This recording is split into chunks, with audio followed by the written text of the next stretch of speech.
Hello, my name is Greg Stolzer. I'm a Euclid parent and volunteer, and I wanted to give a quick update and a look at our 2017 PARCC results. And this is a continuation of the videos that I made last year and have posted to our YouTube account. What is PARCC? Let's do a quick overview. PARCC is mandated testing in math and English language arts. It's mandated by the state of Illinois. They're challenging tests, and they are given to Illinois public elementary students in grades 3 through 8. They have been going on since spring 2015, and it's looking like spring 2018 might be the end of PARCC testing, as the state just announced here recently that they will be looking at a different test to implement soon. As you may know, a lot of our analysis for Euclid's test scores has been aided by Daily Herald reporting that has been going on since the summer of 2015. And that's looking at the connection between family income and school achievement. Very briefly, the income of a family impacts students' learning, or at least that's what the data shows when looking at it through the big picture.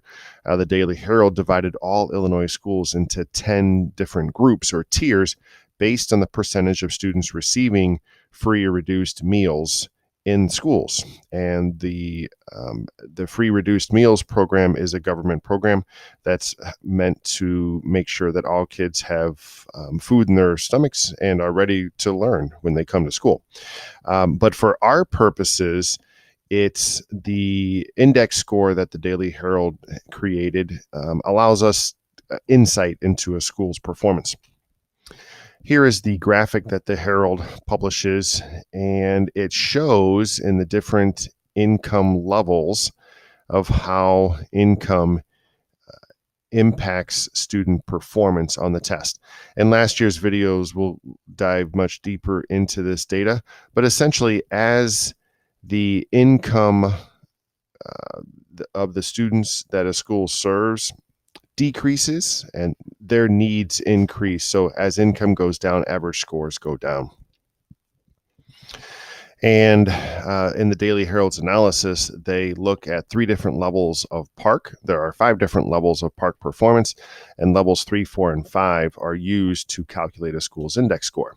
Well, what is that index score? The index score is a numeric measurement of a school's performance against schools in the same tier. So it creates an apples to apples comparison for school. And what we believe it offers is greater insight into a school's effectiveness. In general, or to put it more specifically, a positive index score is good. This means you're overachieving compared to your peers. A negative index score is not good. This means that you are underperforming compared to your peers. So let's look at Euclid specific data. So what I have here are average index scores over the span of 3 years, which is how long PARCC testing has been in place for area schools. And as you look at the schools that are listed here, these are schools, elementary schools in the immediate area that feed into comparable high schools.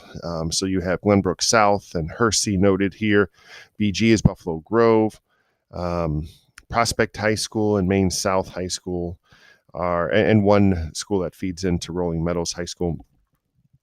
And you have the 3-year Daily Herald index score. So remember, a positive index score means a school is doing well compared to its peers and gives insight into a school's effectiveness.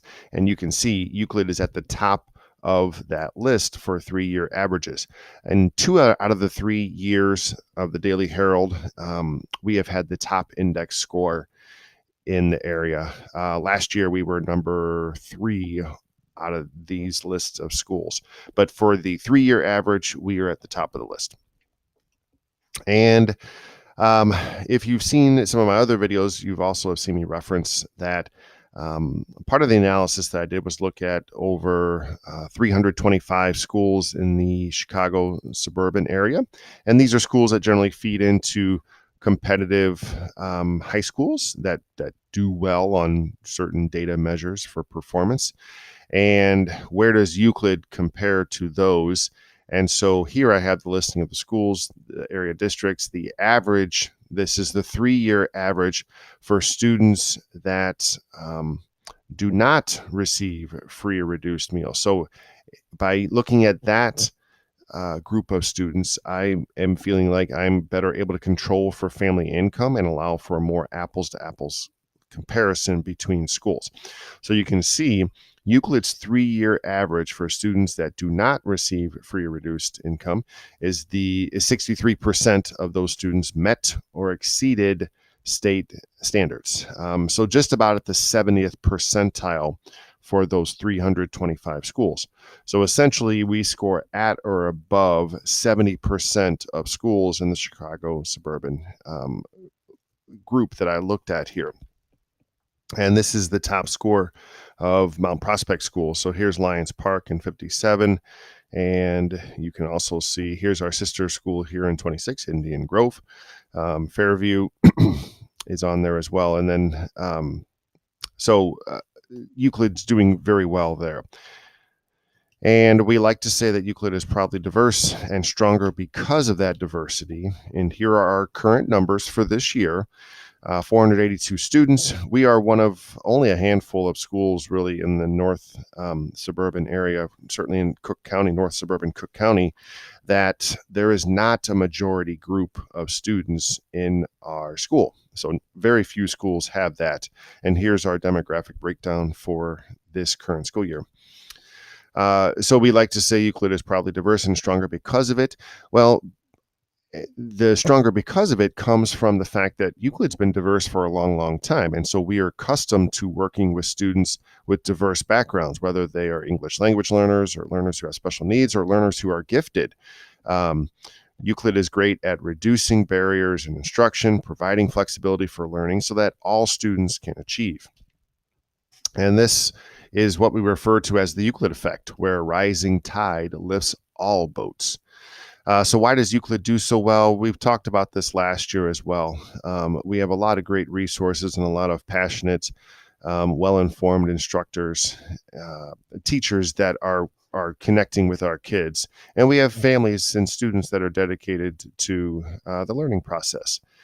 One thing that I'll mention that just impresses me is social emotional learning in Euclid. We do a lot of things really well, and we really work to connect with the entire child. This year, for example, at Euclid, they've started community time where each day 10 to 15 minutes of the day is spent on connections with your peers and with your teachers so that you're getting to know each other better and that everyone hopefully has a better connection with their peers, and that teachers have better insights into their students as individuals. It's really a powerful time for connections. And we believe certainly that Euclid's diversity and academic opportunities lead to future success because we are working on soft skills at Euclid as well as hard skills. So effective communication, ability to work with a diverse team, interpersonal effectiveness, those are things that help students to be successful and help them to have success in career opportunities as well. And it shows in the schools that our students go to, our children attend. Here are some of the schools in recent years that Euclid graduates have gone on to attend.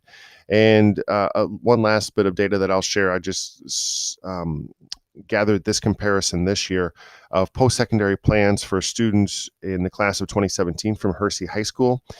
Their 4-year colleges, 65% of Hersey students were planning on attending 4-year colleges, and Euclid's grads that also went through Hersey, and these are grads from 2010 of Euclid, their 4-year college going rate is 66.7%, and you can see the other data that I share there as well. So thanks for listening to this quick update on 2017. For more information, please visit our YouTube page and Ask Me Why I Love Euclid School is the search on that.